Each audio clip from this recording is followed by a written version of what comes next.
Welcome back to my YouTube channel. I hope कि आप सभी अच्छे होंगे, खुश होंगे।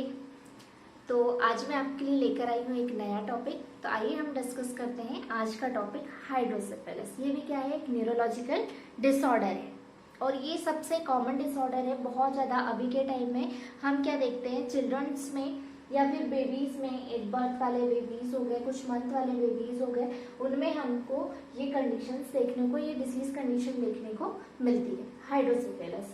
तो देखते हैं हाइड्रोसेफेलस होता क्या है। Definition: it is a abnormal accumulation of CSF in the intracranial space. It occurs due to imbalance between production or absorption of CSF or due to obstruction of CSF pathway. It results in dilatation of the cerebral ventricles and enlargement of head. तो क्या है, it is the abnormal accumulation of CSF in the intracranial space. तो क्या होता है, abnormal ऑक्यूमुलेशन होने लगता है सीएसएफ फ्लूइड का। कहाँ पर? इंट्राक्रेनियल स्पेस में। इंट्राक्रेनियल स्पेस में क्या होगा, सीएसएफ का एबनॉर्मल ऑक्यूमुलेशन होगा। ऑक्यूमुलेशन, एबनॉर्मल ऑक्यूमुलेशन के कारण वहां पर क्या होगा, कौन सी कंडीशन अराइज होगी, imbalance between production and absorption of the CSF. ठीक है, तो क्या होगा, ऑक्यूमुलेशन होने लगेगा और क्या होगा, सीएसएफ जो फ्लूइड है वो क्या हो जाएगा, इम्बैलेंस हो जाएगा। ठीक है, उसका जो प्रोडक्शन और एब्जॉर्प्शन, या तो क्या होगा, प्रोडक्शन ज्यादा होगा या फिर प्रोडक्शन नॉर्मल होगा। तो किसी भी ऑब्स्ट्रक्शन के कारण क्या होगा, वहां पर ऑब्स्ट्रक्शन के कारण क्या होगा, जो सीएसएफ फ्लूइड है वो क्या होगा, कलेक्ट हो जाएगा। क्योंकि ऑब्स्ट्रक्शन आ जाएगा वेंट्रिकल्स में, तो वहां पर क्या होगा, फ्लूइड आगे नहीं जा पाएगा, वहीं के वहीं क्या होगा, इकट्ठा होने लगेगा, जिसके कारण क्या होगा, all due to obstruction CSF pathway it results in dilatation of the cerebral ventricles and enlargement the head. तो ऑब्स्ट्रक्शन हो जाएगा, फ्लूइड वहीं पर क्या होने लगेगा, कलेक्ट होने लगेगा, जिसके कारण क्या होगा, जो बेबी का हेड होगा वो क्या हो जाएगा, इनलार्ज हो जाएगा और क्या होगा, dilatation of the cerebral ventricles. तो जो सेरेब्रल वेंट्रिकल्स हो जाएंगे वो क्या होने लगेंगे, डायलेट होने लगेंगे। ठीक है, फिर से मैं आपको एक बार और एक्सप्लेन करती हूँ। Accumulation of CSF in the intracranial space, तो क्या होगा, एबनॉर्मल ऑक्यूमुलेशन होने लगेगा सीएसएफ का, किसमें, कहाँ पर, इंट्राक्रेनियल स्पेस में। जो ब्रेन में इंट्राक्रेनियल स्पेस होते हैं वहां पर क्या हो जाएगा, एबनॉर्मल ऑक्यूमुलेशन होने लगेगा, किसका, सीएसएफ का। It occurs due to imbalance between production और एब्जॉर्प्शन ऑफ सीएसएफ।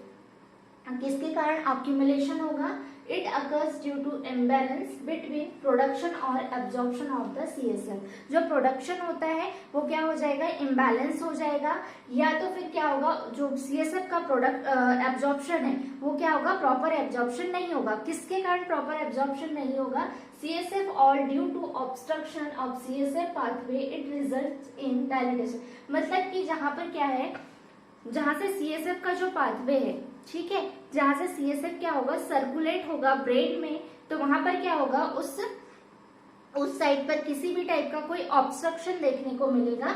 उसके कारण क्या होगा, इम्बैलेंस होगा और क्या होगा, सीएसएफ का प्रोडक्शन तो प्रॉपर हो रहा है लेकिन क्या होगा, एब्जॉर्प्शन नहीं हो पा रहा है। उसके कारण भी क्या हो जाएगा, सीएसएफ फ्लूइड ऑक्यूमुलेट होने लगेगा।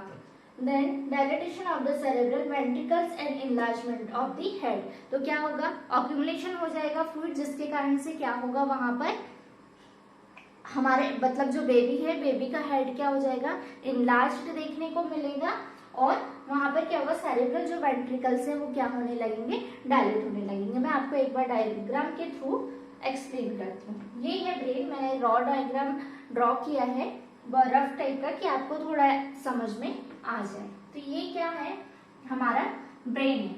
ब्रेन में ये है लैटरल वेंट्रिकल्स। लैटरल वेंट्रिकल्स यहाँ पर क्या प्रेजेंट होते हैं, कोराइड प्लेक्सस, और वेंट्रिकल से क्या होता है, सीएसएफ का प्रोडक्शन होता है। और कौन प्रोड्यूस करता है, जो कोराइड प्लेक्सस होते हैं वो क्या करते हैं, सीएसएफ को प्रोड्यूस करते हैं। तो कोराइड जो प्लेक्सस है वो प्रोड्यूस करेंगे, तो क्या होगा, लैटरल वेंट्रिकल से जो सीएसएफ होगा वो कहाँ पर आएगा, थर्ड वेंट्रिकल, और थर्ड वेंट्रिकल से कहाँ पर आएगा, फोर्थ वेंट्रिकल। फोर्थ वेंट्रिकल से क्या होगा, जो सीएसएफ है वो कहाँ आएगा, सब एरेक्नॉइड स्पेस में। ये है सब एरेक्नॉइड स्पेस, सब एरेक्नॉइड स्पेस में आएगा और सब एरेक्नॉइड स्पेस से क्या होता है, CSF होल ब्रेन में सर्कुलेट होगा। उसके बाद क्या होगा, स्पाइनल कॉर्ड में कहाँ से सर्कुलेट होगा, जो स्पाइनल केनाल होती है वो क्या करती है, स्पाइनल कॉर्ड में पूरे CSF को सर्कुलेट करती है। जो CSF होगा सर्कुलेट होगा वो क्या करता है, CSF जो भी ब्रेन के टिश्यूज होते हैं उनको क्या करता है, न्यूट्रिशन प्रोवाइड करता है। फिर उसके बाद क्या होगा, पूरे इसमें सर्कुलेट होगा। सर्कुलेट होने के बाद क्या होगा, ब्रेन में प्रेजेंट होती है, आपको स्ट्रक्चर देखने को मिल रहा होगा। ये स्ट्रक्चर, इसको बोलते हैं एरेक्नॉइड विलाई। एरेक्नॉइड विलाई का क्या काम होता है, ये जो विलाई होती है ये क्या करती है, CSF को एब्जॉर्ब करती है। इनका काम होता है एब्जॉर्ब करना। एब्जॉर्ब करने के बाद जो CSF कहाँ पर जाता है, सुपीरियर सेजाइटल साइनस, यहीं पर क्या प्रेजेंट होता है, सुपीरियर सेजाइटल साइनस। ये क्या करते हैं, CSF को होल बॉडी में क्या करते हैं, सर्कुलेट, मतलब कि सुपीरियर सेजाइटल साइनस क्या करता है, CSF को ब्लड में, पूरे बॉडी में ब्लड में सर्कुलेट करने का काम करता है। तो यहां से क्या हो रहा है, CSF प्रोड्यूस हो रहा है कोराइड प्लेक्सस से। तो अगर यहाँ पर इसका जो पाथवे है, इस पाथवे में अगर कहीं भी किसी भी टाइप का अगर ऑब्स्ट्रक्शंस देखने को मिल रहे हैं तो भी क्या होगा, ऑब्स्ट्रक्शन देखने को मिलेगा, जिसके कारण क्या होगा, हाइड्रोसेफेलस की कंडीशन अराइज हो जाएगी। ठीक है, या तो फिर क्या होगा, ये जो है यहाँ पर जो CSF प्रोड्यूस हो रहा है वो क्या है, नॉर्मल प्रोडक्शन हो रहा है। ठीक है, प्रॉपर सर्कुलेशन भी प्रॉपर हो रहा है। लेकिन एरेक्नॉइड विलाई में अगर किसी टाइप का कोई ऑब्स्ट्रक्शन है, कोई प्रॉब्लम है, जिसके कारण क्या हो रहा है, CSF फ्लूइड प्रॉपर एब्जॉर्ब नहीं हो पा रहा है, दैट कंडीशन में भी क्या होगा, हाइड्रोसेफेलस की कंडीशन हमको देखने को मिलेगी। तो हमें किस किस कंडीशन में हाइड्रोसेफेलस देखने को मिलता है या फ्लूइड का अक्यूमुलेशन होता है, वो कंडीशंस होती हैं कि जो CSF फ्लूइड है वो क्या है, नॉर्मल प्रोड्यूस तो हो रहा है, लेकिन क्या हो रहा है, नॉर्मल प्रोड्यूस हो रहा है, लेकिन किसी भी ऑब्स्ट्रक्शन के कारण क्या हो रहा है, वो वहां जाकर आगे पाथवे में नहीं जा पा रहा है, वहीं पर क्या हो रहा है, ऑक्यूमुलेट होने लगेगा, जिसके कारण क्या होगा, जो हेड का साइज है वो इनलार्ज हो जाएगा, वहां के जो क्या होंगे, वेंट्रिकल्स होंगे, सेरेब्रल वेंट्रिकल्स, वो क्या होने लगेंगे, डायलेट होने लगेंगे। ठीक है, नेक्स्ट अब हम क्या देखते हैं, डेफिनेशन के बाद हम देखेंगे इटियोलॉजी, कॉजेस या रिस्क फैक्टर्स जो क्या करते हैं, हाइड्रोसेफेलस को कॉज करते हैं, कौन कौन सी कंडीशंस हैं जिसके कारण हाइड्रोसेफेलस कॉज होता है बेबी में। तो सबसे फर्स्ट इसमें टू टाइप्स के रिस्क फैक्टर्स हैं, कॉजेज हैं, जिसके कारण क्या होता है, हाइड्रोसेफेलस कॉज होता है। सबसे फर्स्ट है congenital hydrocephalus and acquired hydrocephalus. तो हम सबसे फर्स्ट डील करेंगे कंजेनाइटल हाइड्रोसेफेलस। कंजेनाइटल हाइड्रोसेफेलस में क्या होता है, intrauterine infection. Intrauterine infection means जब बेबी क्या है, मदर के वूम में है, ठीक है, मदर के यूम में है, यूट्रस में है, उसी टाइम पर क्या होगा, अगर किसी टाइप का कोई इन्फेक्शन है यूट्राइन लाइफ में, तो दैट कंडीशन में क्या होगा, हाइड्रोसेफेलस की कंडीशन अराइज होने के चांसेस होंगे। फिर है congenital brain tumour. Congenital brain tumour means अगर बेबी जैसे बॉर्न हुआ है उसी कंडीशन में किसी भी रीजंस के कारण क्या है, बेबी को ब्रेन ट्यूमर की कंडीशन है, दैट कंडीशन में भी क्या होगा, हाइड्रोसेफेलस की कंडीशन अराइज होगी। ऑब्स्ट्रक्शन ऑफ CSF का क्या हो रहा है, ऑब्स्ट्रक्शन हो रहा है, अगर वहां पर क्या है, वेंट्रिकल्स में किसी भी टाइप का कोई ब्लॉकेज है जिसके कारण क्या हो रहा है, ऑब्स्ट्रक्शन आ रहा है किसमें, CSF में, उसके फ्लो में, पाथवे में ऑब्स्ट्रक्शन आएगा, जिसके कारण क्या होगा, हाइड्रोसेफेलस की कंडीशन अराइज होगी। कंजेनाइटल मालफॉर्मेशन, अगर बेबी को एट बर्थ ही किसी भी टाइप का कोई कंजेनाइटल मालफॉर्मेशन है तो दैट कंडीशन में हाइड्रोसेफेलस कॉज होगा। इंट्राक्रेनियल हैमरेज है। फिर है Arnold Chiari malformation. Arnold Chiari malformation क्या होता है, इसमें क्या होता है, displacement of the brain and cerebral. तो जो सेरिबेलम होते हैं और ब्रेन होता है उसका डिस्प्लेसमेंट हो जाता है, उसके कारण भी क्या होता है, हाइड्रोसेफेलस की कंडीशन अराइज होती है। फिर है डेंडी वॉल्कर एनोमली।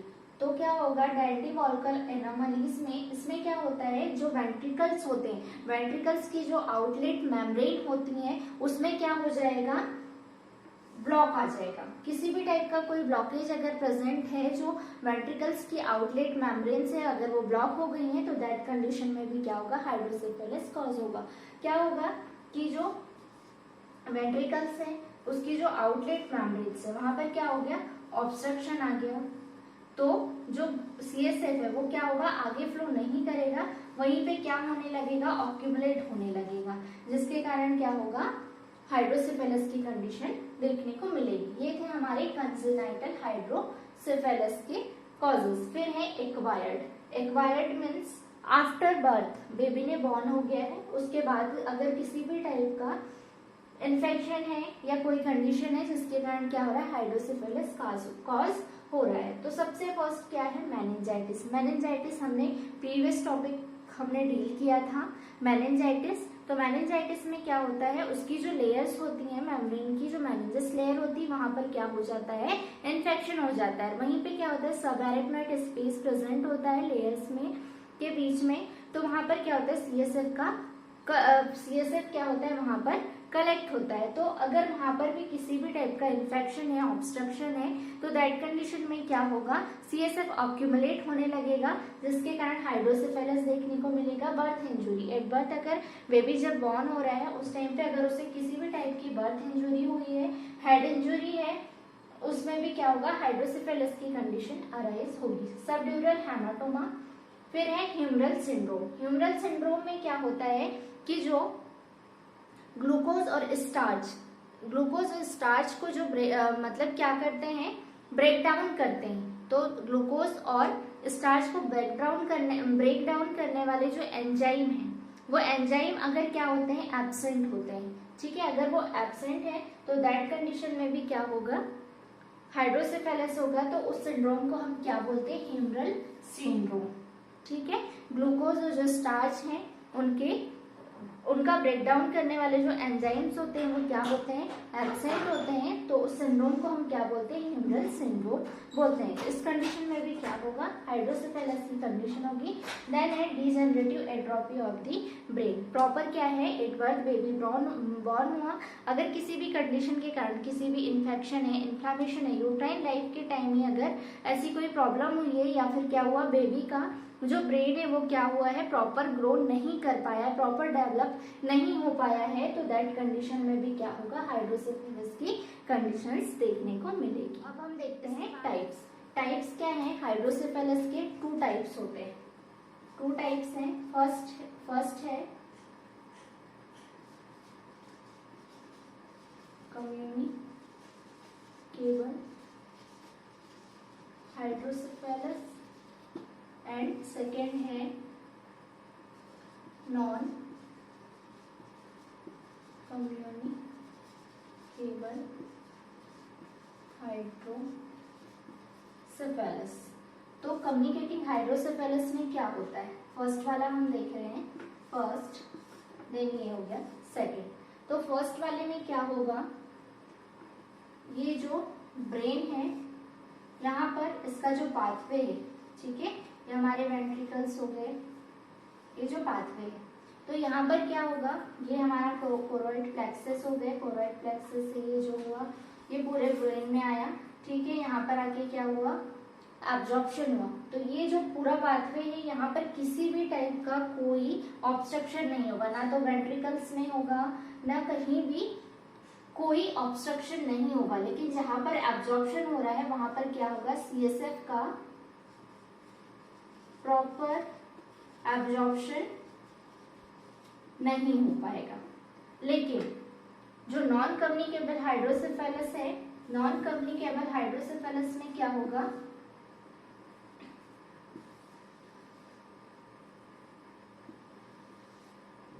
में जो वेंट्रिकल्स है यहाँ पर एब्जॉर्प्शन तो प्रॉपर होगा, लेकिन जो वेंट्रिकल्स हैं, ठीक है, वेंट्रिकल्स में क्या होंगे, ब्लॉकेज प्रेजेंट होंगे, जिसके कारण क्या होगा, वहां पर CSF फ्लूइड क्या होने लगेगा, ऑक्यूमुलेट होने लगेगा।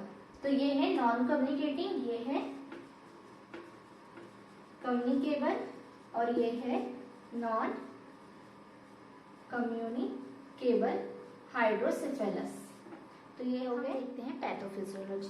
पैथोफिजियोलॉजी में क्या होता है, सबसे first due to etiological factors. Due to etiological factors मतलब जो भी इटोलॉजिकल फैक्टर्स हैं जिनके कारण क्या हो रहा है, इम्पेयर्ड ऑब्स्ट्रक्शन और absorption of flow of CSF।